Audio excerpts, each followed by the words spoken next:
Today on the 21st show, imagine a time in America when conservatism was on the rise and nationally, Democrats were fighting over how best to respond.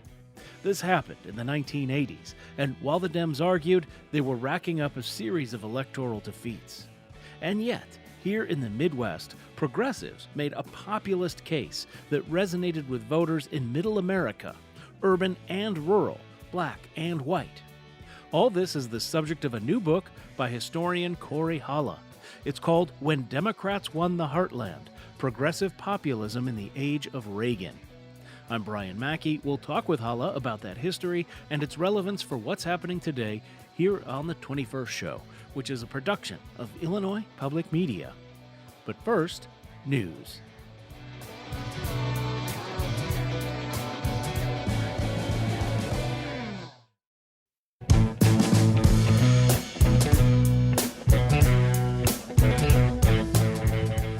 From Illinois Public Media, this is the 21st Show.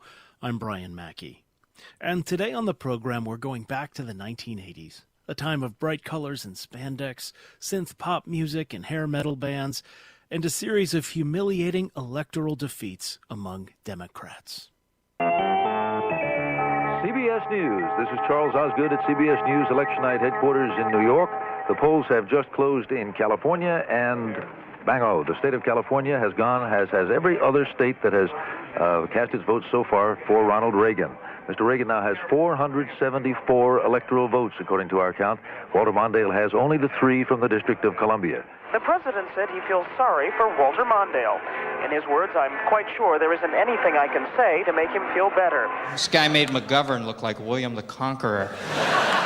I don't remember the final count, but I know when I went to bed, Reagan had 598 electoral votes. Mondale had 3. You think about it, that's only 3 more than I had. I didn't even run, This guy spent $40 million, and I almost tied him, so...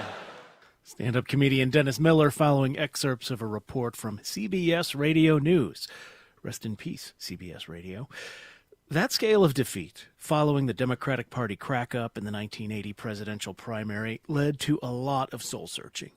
What should the Democrats stand for? How should they respond to the disruptions of the era, which included high inflation, job loss from deindustrialization, and a debt crisis on family farms?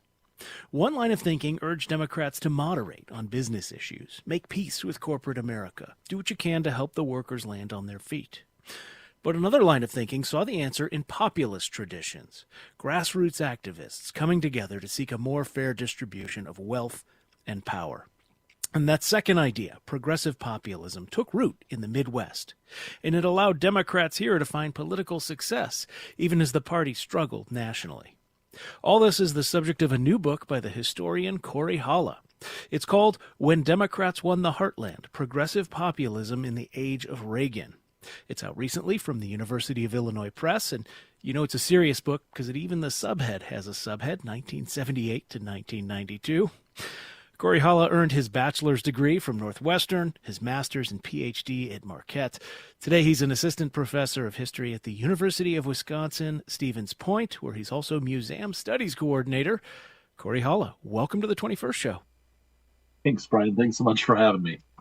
Listeners, you can join us today. 800-222-9455 is the number. That's 800-222-9455. All right, let's begin by setting up the era more than I did in the introduction there, right? Nationally, this is a time when it seems conservatives are ascendant. Lay it out for us. Well, it is an era of conservative ascendancy, and it's one that particularly we tend to jump right in with Ronald Reagan winning in 1980, and then, as Dennis Miller reminds us, romping in 1984. But look to the state level, and you see that kind of conservative wave happening even earlier, especially in the upper Midwest. The 5 states that I cover in this book, Iowa, Minnesota, North Dakota, South Dakota, and Wisconsin. Democrats hold, across those 5 states in 1977, 9 out of the 10 U.S. Senate seats.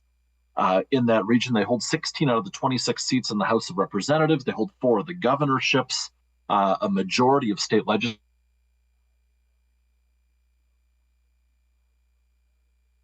Within just a year A number of those governorships have flipped. A number of those House seats are gone. And when the dust settles after Ronald Reagan's election in 1980, Democrats are down to just 2 of those U.S. Senate seats out of 10. They've lost 4. They've lost all 4 of those governorships. They've lost a number of House seats. It's just an absolute disaster for the Democratic Party in not only 1980 but 1978 as well. And looking down at the state level, we see, a number of the different issues that animate voters, from the kind of the anti-tax revolts of the late 1970s, some of the anti-abortion, anti-feminist, anti-LGBTQ politics, but some of the frustration with the Democratic Party and just kind of business as usual, an institutional drift within more liberal and democratic circles. And it really is something the party reaps at the polls, and something that grassroots activists and party officials alike are trying to figure out by 1980 and 1981. How do we rebuild from just this catastrophic defeat? And to say more about what was behind that, I mean, because on the one hand, you think, okay, we just came out of the Watergate era. That was a low ebb for Republicans nationally. Jimmy Carter is able to capitalize on that. What changed in the 70s for Democrats? An economic climate that really shifts not only against Democrats, but shifts against kind of Main Street America, working class Americans, whether they are more blue collar labor, whether they are kind of in factories and farms. As Americans pivot as well to working in more of the kind of service and the tech industries, we see this hollowing out of the economy of the Midwest in particular. The struggles that we associate with the Rust Belt, with the industrial kind of heartland of the Great Lakes region, is something that's absolutely felt in cities in eastern Wisconsin, like Milwaukee, Racine, Kenosha, things that are felt all the way up onto the Iron Range of Minnesota, but that echo as well in rural America in particular, as farmers are encouraged throughout the 1970s to chase kind of bigger and bigger farms, bigger payouts. The Secretary of Agriculture under Richard Nixon, Earl Butz, who encouraged farmers to plant fence row to fence row, and really underpinning all this was that they should get big or get out. All of that, for agriculture, is continuing to lift it through what some historians have called the go-go 70s, but that all kind of comes crashing down in one way or another by the late 1970s, and you see this rebellion against some of those policies of Jimmy Carter, somebody who comes to the presidency in 1976 promising to be a different kind of Democrat, a breath of fresh air for the United States, but somebody who does kind of lean into what we talk about as neoliberal economic policy, deregulating airfare for one, but deregulating railroads for another, and leading to the kind of the massive outmigration of capital from especially the rural heartland, and then making the decision to embargo grain sales to the Soviet Union following their invasion of Afghanistan in late 1979, something that really does lead to kind of this just catastrophic collapse in the Midwest of the Main Street kind of economy, not just in family farming, but implement dealerships of small banks, and to say nothing of the blue collar workers who are hurting at this same time.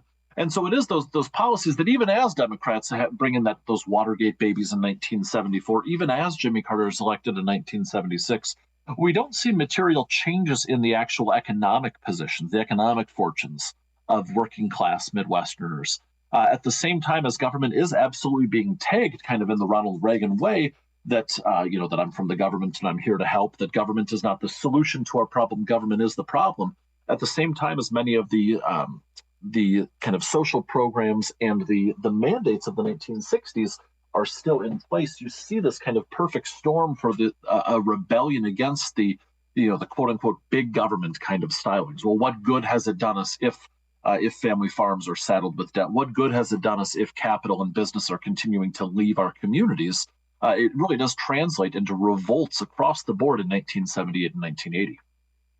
You mentioned neoliberal policies, and this is a term that is still thrown around now as an epithet in some circles in politics, especially on the left.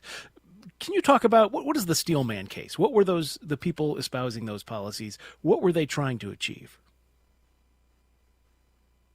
They're trying to achieve a not necessarily a restructuring of the American economy, but certainly trying to create a system in which growth can be the name of the game, trying to pivot to some of the high-tech kinds of programs, some of the what we talk about is some of the suburban liberalism that historians have studied out in places like Boston, approaching public-private partnerships while enforcing at the same time kind of austerity along social welfare programs and trying to turn toward policies that generally benefit multinational corporations, that benefit larger industry, with the idea that this is going to create jobs, this is going to create growth.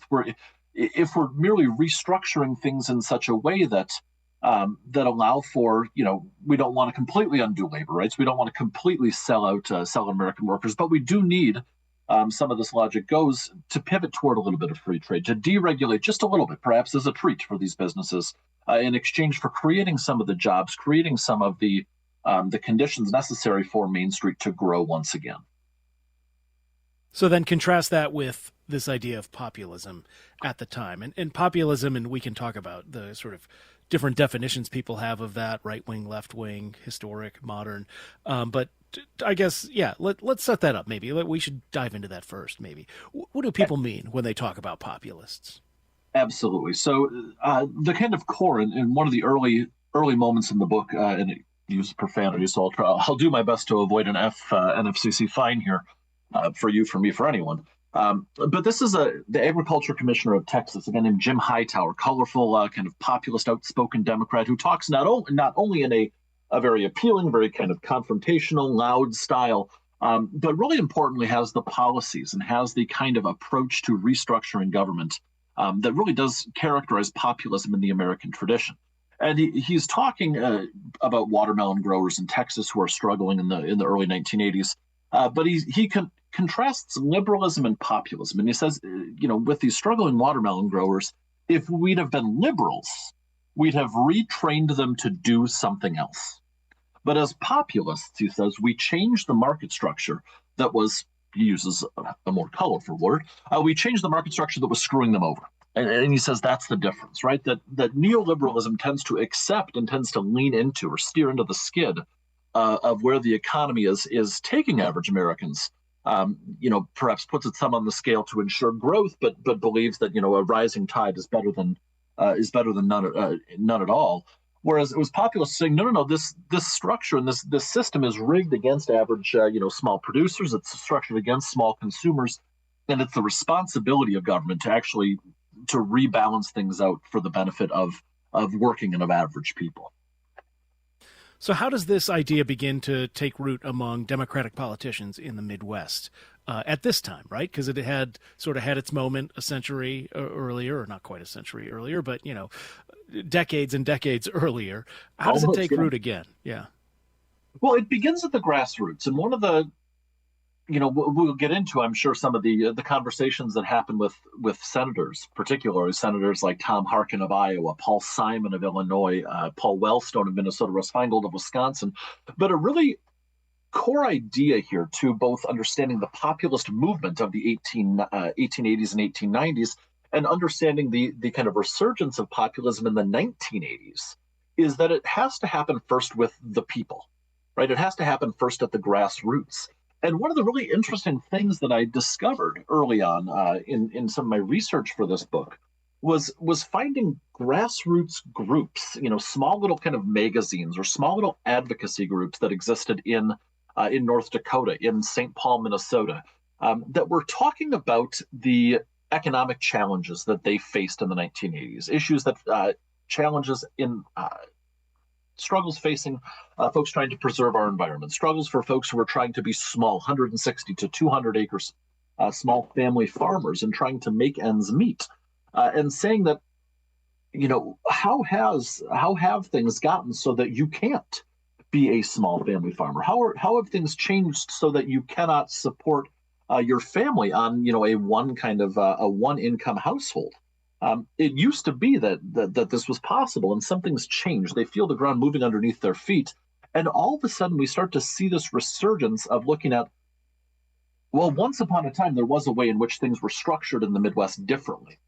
The government would intervene on behalf of working class people.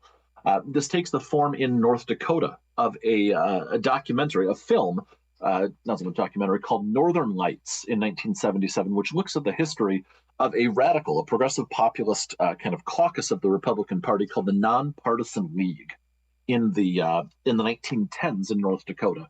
We see that film distributed, screened in North Dakota, but in places like rural Minnesota and rural Iowa, where activists are watching this and learning from this and saying, well, hey, what if we were to go out and organize people talking about, the Great Depression, talking about the ways in which in the 1890s, average farmers got together and tried to regulate railroads, tried to get government to be more responsive on their behalfs. And that really takes the form of this kind of awakening where folks begin to talk about the regional traditions, the kind of slightly different ways in which Midwesterners historically have done politics. And that rediscovery includes the Nonpartisan League in North Dakota, where the Democratic Party is still to this day known as the Democratic-Nonpartisan League Party, a merger that happens in the 1950s. That plays out in Minnesota as well. There was a third party from 1918 to 1944 called the Farmer Labor Party, and Minnesota, since 1944, has had the Democratic Farmer Labor Party, the DFL. Activists are beginning to explore, to rediscover, and to talk about those kinds of parties and those kinds of politics in the late 1970s and early 1980s, and begin to grab not only their style but their politics and say, hey, we need moratoria on farm foreclosures. Hey, we need to rein in the excesses of big business. We need to support unions and support working class people. And politicians really do begin to take notice and to earnestly engage with the kinds of grassroots organizers, the grassroots groups, and the policies that they're espousing. Yeah. All right. We need to take a break on the program. We are talking today with Cory Haala, who is the author of the new book, When Democrats Won the Heartland, Progressive Populism in the Age of Reagan. You might hear some overtones that echo today for debates Democrats are having about how best to come out of the political wilderness in which they find themselves. We're going to continue this conversation after a break. If you want to join us, the number is 800-222-9455. We'll also have some text messages to share. This is the 21st show. Stay with us.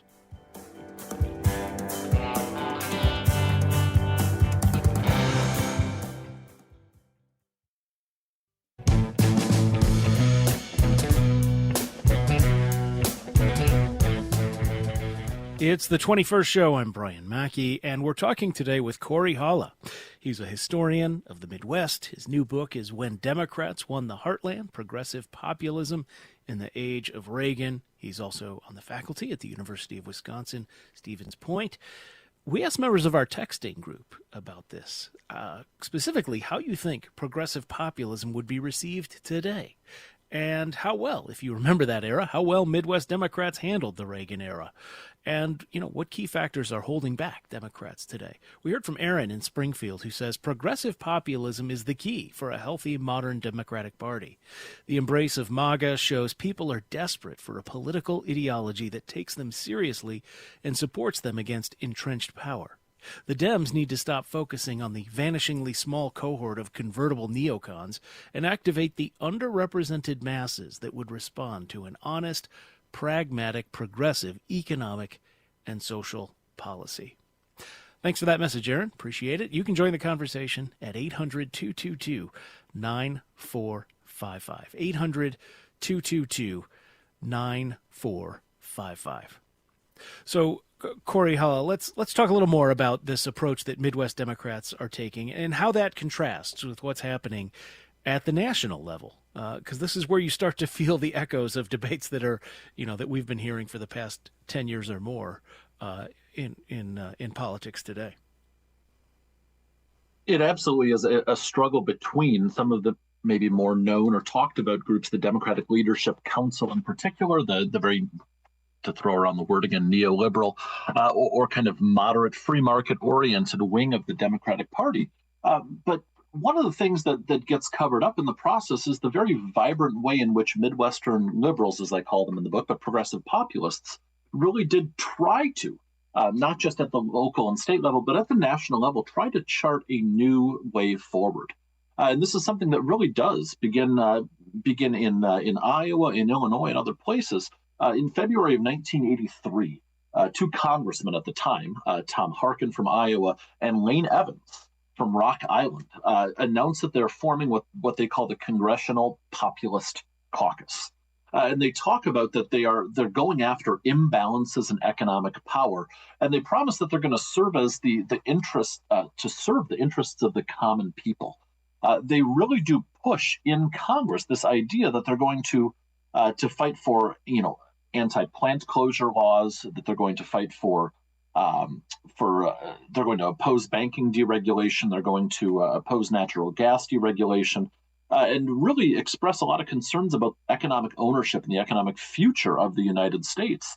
And they talk about and they define this as progressive populism and really pit themselves in contrast to the emerging neoliberal, the emerging moderate consensus within the Democratic Party that is very much under the leadership of Chuck Mannett, the DNC chair, under the leadership of Congressional Campaign Committee Chairman Tony Coelho of California, and early on in Rahm Emanuel's career as well, that is really seeking to strip mine kind of corporate cash for all that they can as that means of rebuilding the party. The Congressional Populist Caucus and a number of these progressive populists really do stand opposed to that and believe that people power is the way forward. One of the interesting elements you identify about the populism in the Midwest is that there is cross-racial solidarity as well as urban-rural solidarity. How did they pull that off? Well, in fits and starts. It's one that we ought to be clear-eyed about. That there are certainly racial fault lines that still exist within this movement, but it is one that by talking about and by really inviting folks not only into conversation, but really kind of encouraging Midwestern small producers, encouraging Midwestern farmers, Midwestern laborers to confront and to share stories with one another. They really do attempt to reach across these racial divides nationally and these racial divides at the state and local level.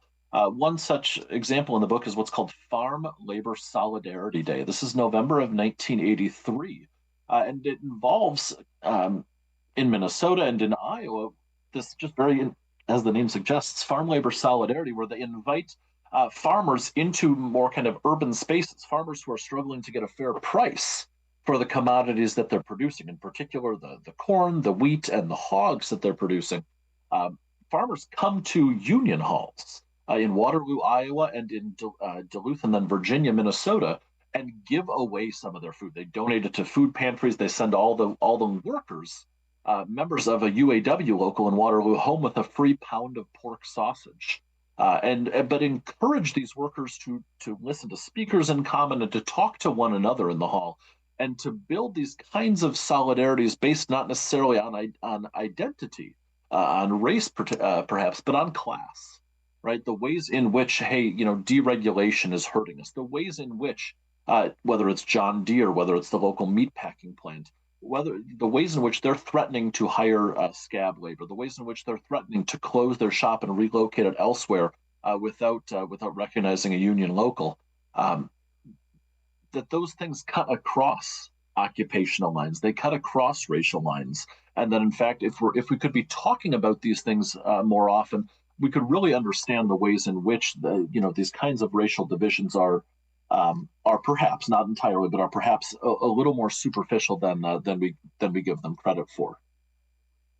All right, if you want to join us today, the number is 800-222-9455, and let's go now to the phones. We have Paul calling from Urbana on line one. Paul, thanks for calling in. Well, I have another issue, and it talks about the similarities of today and then, but I can't not mention Jesse Jackson. Jesse Jackson explicitly lampooned the Democratic Leadership Council and called them the Democratic leisure class.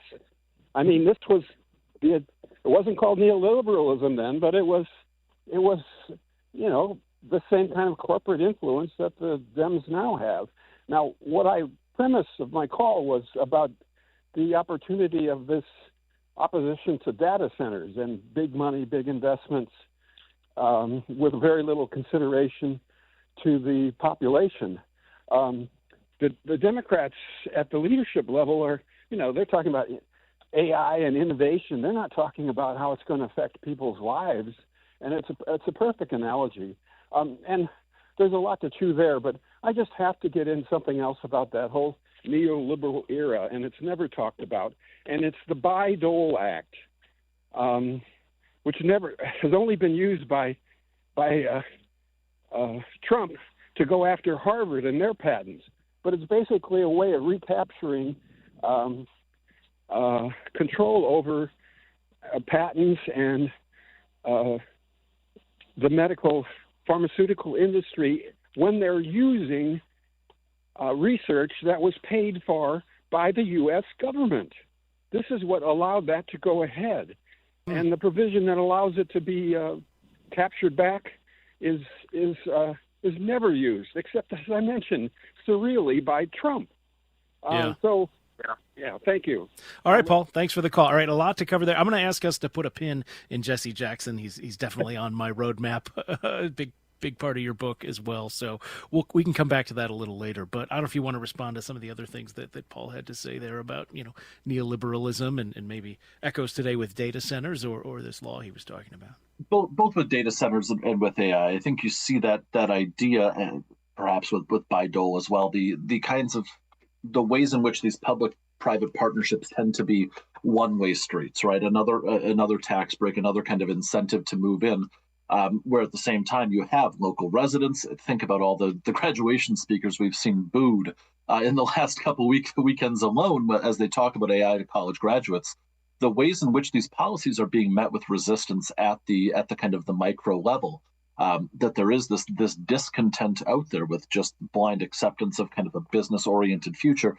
You certainly see that in other ways, in other avenues in the late 70s and especially into the 1980s. As we talk about healthcare, as we talk about farm policy, as we talk about labor policy, absolutely there are certainly avenues for resistance that I'm glad Paul's identifying some ways in which these are repeating in the present era.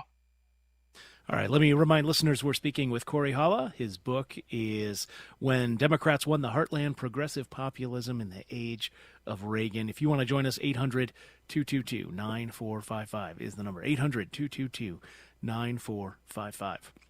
Well, before we get to Jesse Jackson, I want to talk, it's an Illinois show. My eyes are always drawn to the Illinois figures in books like this. You mentioned Lane Evans already in his role in co-founding the Congressional Progressive Caucus. Talk to me also about Paul Simon and his role in this movement you're talking about. Yeah, Paul Simon is really a fascinating figure within this because he doesn't, when he runs for president in 1988, he is very much being told by some of his advisors, here are some of the traditions that you should be leaning into. He's getting advice from a very progressive pollster named Vic Fingerhut, who's telling him, when you make a 30-minute speech, he says, do 5 minutes on the deficit or whatever, and then do 20 minutes to the audience, right? Taking somebody like Paul Simon, who has this squeaky clean kind of image, who's from, Route 1 in Makanda, Illinois, right? That's who has the population 402. Population 402. And I had to think about Makanda as I did that because I said it wrong the first time I went down there. And oh boy, nothing turns ahead. Quite like pronouncing Makanda wrong, But they're being advised, and Lane Evans actually tells Simon to explicitly run a populist campaign. Tells him, hey, look, there are agricultural, there are working class concerns, trade, there's healthcare, there's education, and there are these ways in which, it cuts through some of the GOP branding of Simon and of others as being liberal, as being special interest, as being tax and spend kinds of folks. Building that kind of grassroots, that farm labor support is something that Paul Simon really taps into. He's already got the small town kind of Protestant image, the Mr. Smith goes to Washington kind of style and approach, but he really, at the advice of folks like David Axelrod in 1987 and 88, is emphasizing these kinds of local, authentic connections that really do harken back to that small town Protestant kind of ethic of the rural Midwest, and it is something that Simon really does make a name for himself in the 1988 Democratic primaries as a politician who is unquestionably progressive, certainly, and is kind of learning on the fly what that populist campaigning actually does mean. But as you say, Simon's appeal, he is appealing to progressives, but nowhere near to the level that Jesse Jackson is in '88. And this comes 4 years after a pretty, I don't know if shambolic is overstating it, but not a great campaign in 1984. He does pretty well in '88. So set that us for people who may not have as clear a memory of that. What is Jesse Jackson's project in '88? So to understand Jesse Jackson's '88 campaign, you do have to understand how shambolic the '84, how naive or kind of unsophisticated the '84 presidential campaign was, including, an anti-Semitic remark made about New York City, and just a ground game in the Midwest, especially that really was lacking. But what Jesse Jackson does between 1984 and 1988 shows really the potential of that grassroots organizing, the ways in which it cuts across some of the kinds of electability concerns, the is America ready for a black president kinds of concerns. Now, still absolutely was an important part of understanding, ultimately Jackson's shortcoming or his falling short in the 1988 presidential primaries. But, Jesse Jackson has alliances with some of the grassroots groups and activists who I mentioned earlier are talking about populism at a very early stage in the 1980s. He goes out to and is really allied closely with a group called the North American Farm Alliance and its leader, Merle Hansen, who's a farm organizer out of Nebraska, who's now active in Iowa. And Jackson would be photographed often at the farm of a farm activist in Iowa named Dixon Terry in Greenfield, Iowa. He'd stay at his house. He'd help with the chores in the morning. He'd have a seed cap on. But he's out there not just in 1987 and in '88 when the Iowa caucuses are ramping up. He's out there in 1985. He's doing this kind of long game, this work, and now absolutely thinking about a presidential run in '88. But he's doing this really with this authentic kind of appeal of talking about the farm crisis as a social justice issue, encouraging farm advocates and blue collar workers in rural and exurban Midwestern cities to think about racial issues, social justice issues as an economic crisis at the same time, and building those bridges across these groups. He shows up in Austin, Minnesota, when the P9 local at the Hormel plant in Austin, Minnesota, is on strike in 1985-86. He shows up at the Cudahy meatpacking plant just outside Milwaukee in 1987 at strikes in Brown County, Wisconsin, and elsewhere. He's really, pounding the pavement and doing this kind of grassroots, people-powered politics that by the time the 1988 Democratic caucuses and primaries roll around, the party is caught a little bit off guard by and does eventually coalesce around the Michael Dukakis's of the world, somebody palatable enough to the DLC, the leisure class kind of folks that Paul referenced earlier. But Jesse Jackson really does lean into that progressive populism, really does embody some of those kinds of principles in a very authentic manner. It's that in 1988, there are other candidates running. There's Paul Simon, there's Richard Gephardt of Missouri, all folks who are trying to occupy this kind of lane that I argue in the book shows just how prominent this cause had become, shows just how popular this approach to politics was becoming within the Democratic Party by 1988. All right, let me read another message from a listener. This is from Sarah in Bloomington in our texting group. The answer to electoral defeat, she's talking about the issues today, the answer to electoral defeat is recruit unlikely candidates who are everyday people who yesterday had no ambition to be an elected official but always felt passionate about an issue that politicians can impact, such as Bernie Sanders' passion for single-payer health care. We need to recruit people like myself and my friends. Not literally us, she says, people like us who truly care about issues and know how our own lives would be much improved if specific policies were put into action. The typical politician doesn't compare to a real person with a real passion.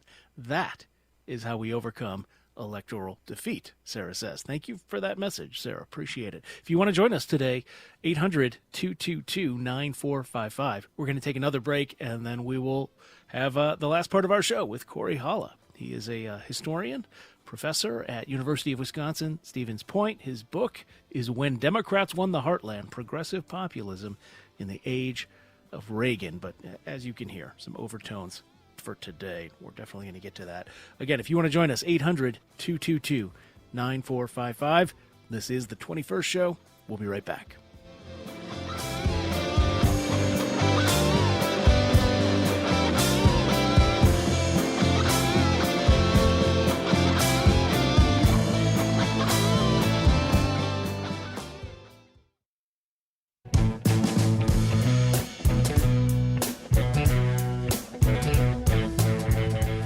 It's the 21st show. I'm Brian Mackey, and today we are talking with Cory Haala.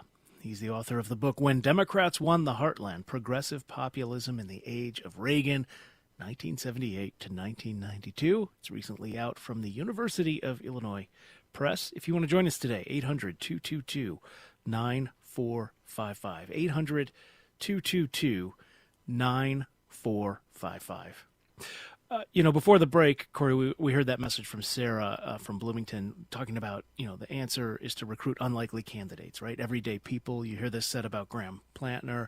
It reminded me of the anecdote in your book about the man who had changed his name to Paul Wells, to take on Paul Wellstone's name as his first name, even though he's Vietnamese.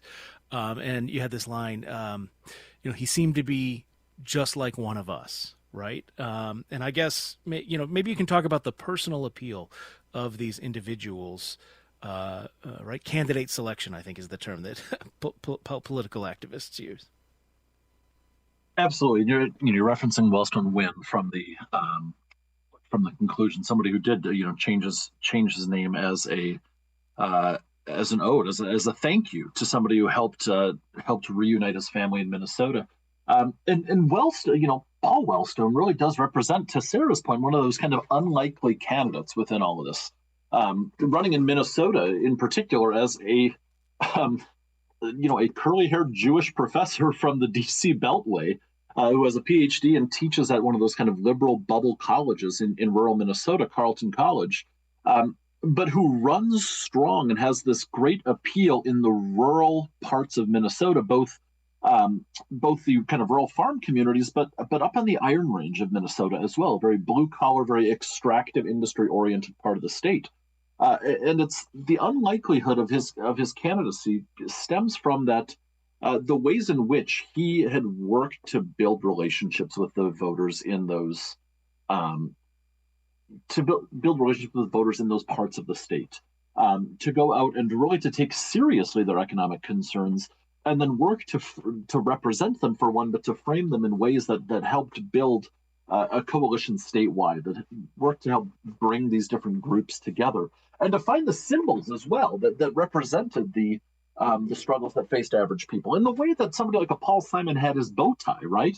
Somebody like Paul Wellstone had his green bus, this beat up old school bus. They painted green, this claptrap thing that would break down, time and time again, but that represented really a symbol of how average people were struggling to make ends meet, that we're all doing kind of the best that we can, but something that really made him relatable to voters. Up on the Iron Range of Minnesota, a region very much dominated historically, or settled historically, by working class Eastern Europeans, Scandinavians, Finns in particular, having their own radical political tradition, Wellstone goes up there and ingratiates himself to the point that they're talked about, in the words of an Iron Range historian, Pam Brunfeld, as being Tuteshi, being one of us, despite the fact that when he does a commercial called Fast-Paced Paul in 1990 that I encourage your listeners to look up, and in Fast-Paced Paul, he at one point calls, referring to protecting our lakes and rivers, calls it Wooter. And you can tell that there's this little slip of an accent there, that from this kind of Maryland or this mid-Atlantic kind of accent, he's not one of us. And yet he has built so many relationships and worked so hard on Main Street to shake enough hands, but to listen earnestly to the people whose hands he's shaking, that he really does make the case effectively and authentically that he understands your fight, right? That he's part of your community and he's working to improve lives for all kind of Midwesterners. And that's something that, again, cuts across to the point that a Vietnamese immigrant is changing his name to Wellstone as an ode to him. But that folks are coming out of their farmhouses, coming out of their union halls and thinking that, hey, this guy on the green bus, he's got ideas that I find appealing, and that, he's going to represent me if I vote for him to go to Washington. We had another caller who didn't want to stay on the air, Diana, in Coralville, Iowa, though. Just wanted to bring up the idea of prairie populism. Says, corporate capture of the leadership of the Democratic Party she's talking about, and as an alternative, prairie populism, something that originated in Iowa. Thanks for that message, Diana. Cory, I know many historians do not like being asked to, compare their work to what's happening today. But, this morning, the New York Times has a survey out that says majority of Democrats are dissatisfied with, the party generally 53 to 45 right now. And they're looking for an alternative, and in some ways the debates you write about in this book are still ones that are happening today, right? You think of and some of the seeds for the troubles that have happened today were sown there, right? The changes to the Democratic Party structure that Bernie Sanders supporters were complaining about in 2016, some of those were planted in the 80s. Can you talk about what is similar to what's being debated today and what's different? I can do my best to cover a few of them, certainly. And the what you reference with superdelegates in particular, right? The Hunt Commission that comes about in time for the 1984 presidential nominating process, and really does tip the scales even more in favor of Walter Mondale. There is certainly a dissatisfaction with the Democratic Party that in the 1980s is very much focused on, again, raising those kinds of corporate dollars, bringing in those kinds of donors, and then in turn, is largely perceived as and is largely turning its back on some of the policies that are emanating from these progressive populist circles, particularly out of the heartland, but out of other segments of the American population as well. And that kind of discontent today with the party, on a day where the Democratic Party's released its autopsy finally from the 2024 presidential election, and doesn't look great for a number of reasons. A party seen as not necessarily being beholden to voters, being beholden to people, but that also either is pretending or is ignoring that there are real policy solutions being offered. You look at some of the phenomena surrounding folks like Graham Plattner running for Senate in Maine, folks like Dan Osborne running for Senate in Nebraska, but folks who've been elected as well, the Zoran Mamdanis of the world in New York City, and the ways in which some of their proposals are being treated. Mamdani in particular, the proposals for city-run, city-owned grocery stores, and the immediate outcry about that being socialism, that being unworkable. The first place my mind goes when I hear things like that is, well, the state of North Dakota has a state-owned and state-run bank and a state-owned, state-run grain mill and elevator. These are absolutely, in this era, the 1980s, South Dakota passes a sales tax and actually purchases some of the railroad that was abandoned because of the Carter-era deregulation. And they do it for what it's worth under a Republican governor in South Dakota. There are these solutions to kind of local and cooperative ownership at the state and at the local level, that there are options that are out there and that are appealing to a wide range of working class to average Midwesterners, in particular to average Democrats, that presents a lane, a path forward for Democrats. Now, I prefer to stay in the more historical realm, right? I think we see examples in the 1980s that there were very credible policy alternatives, and that's where I try with this book to intervene and say, hey, look, there were options out there. There were attempts, multiple, by Tom Harkin in Iowa to reform farm policy that drew support from other Midwestern representatives, Tim Johnson and Tom Daschle in South Dakota, Kent Conrad and Byron Dorgan in North Dakota and other places to really restructure farm policy that supported small family farmers, not the 1,000-acre kinds of monstrosities, the million birds, the 1,000 head of cattle, whatever it might be, but really to structure this economy in such a way that is going to help average workers, average farmers, small communities remain viable within these bigger forces of globalism that exist. And some of the discontent I think you see today is really reaping the windfall of 40 years of policies that do continue to promote bigness in corporate size, promote bigness in agriculture, promote lack of oversight or of regulation. And you're seeing, I think, with some of these insurgencies in the 2026 midterms, very much a wing of the Democratic Party, but a wing of the American electorate that finds itself frustrated with the kind of traditional drift of both political parties. How do you avoid the danger that populism slides into, the way the term has been applied to President Trump's appeals to resentment about race and immigration? And I guess that's in contrast to what Democrats in the Midwest were doing in the 80s, right? These things are both called populism. Is there a danger that one becomes the other? Well, I think really being intentional about our definition is important here, and it's one that does perhaps lean into the more esoteric world of saying, no, there's a very specific history of populism. But it is when we look at that actual history of populism in the United States, going back to the 1870s, 1880s, and looking at kind of the emergence of, by 1892, the People's Party, the Populist Party, as it's more commonly called, the ways in which these are policies that economically map onto a more progressive vision of the economy. What we talk about is economic democracy, restoring power to the people at the expense of or by reining in the influence of corporations. By actually understanding and being intentional about how we talk about that history, I think we cut through some of the noise where populism has been reduced in the popular imagination to basically anybody who shouts louder, anybody who has this anti-elite kind of appeal. Absolutely, anti-elitism is an important part of that. But when the policies that you turn around and pass merely reify and re-entrench corporate power, that's not populism. That's just demagoguery by another name. So being intentional in the ways in which I attempt in the book to assert the Midwest has a history of what we map as left populism or left-wing populism or progressive populism. It has a history in the Farmer Labor Party, a history in the Nonpartisan League, and the Grange, to go back even farther, on a more Midwestern level, that it has this kind of rooted history in our Midwestern political climate can help us understand the ways in which populism means something very specific. And then, okay, if we can't cut through that noise, to question them very intentionally, all right, how is, this economic policy, or how are the policies espoused by the supposedly populist leader, how are they actually going to help the people, right? In what way do they benefit all people at the expense of elites, not only in our politics, but in our economic system as well? Reframing it as an economic kind of a system, I think, is a really important way to cut through some of the noise and the demagoguery of folks who in our political climate do get mislabeled, I believe, as populist. Just about a minute and a half left. But I mean, on that note, one of the things that people seem to be swamped by nowadays, even as they try to make these economic arguments, right? You say in the book, a number of the candidates you write about downplayed cultural issues in favor of economic ones.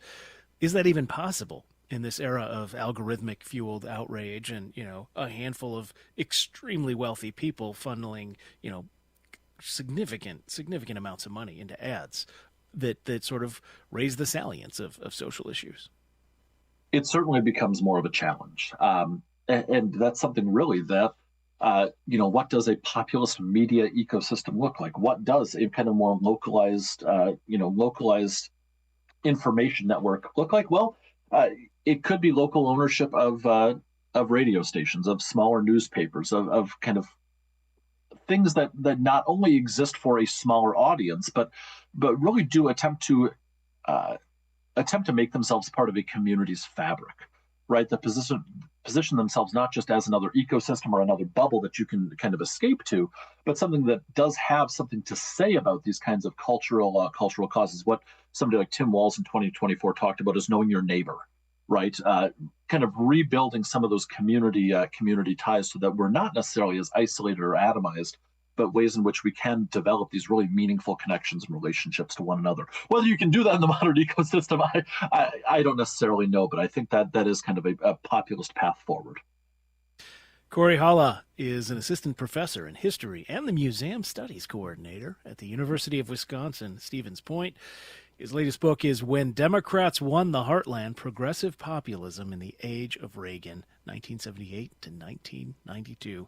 Cory, thanks so much for sharing your work with us today on the 21st Show. Thanks for having me, Brian. I appreciate it.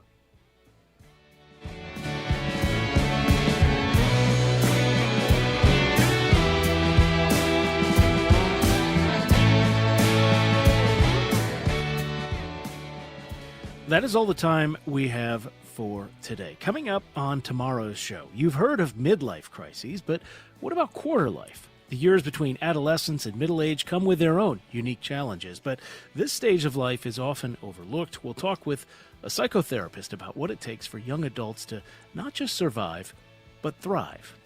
And I do want to end with a production note as well. Today, I said coming up on tomorrow's show, that's only going to be for some of you. We are transitioning back to a 4-day-a-week show with the rescission in federal funding for public broadcasting.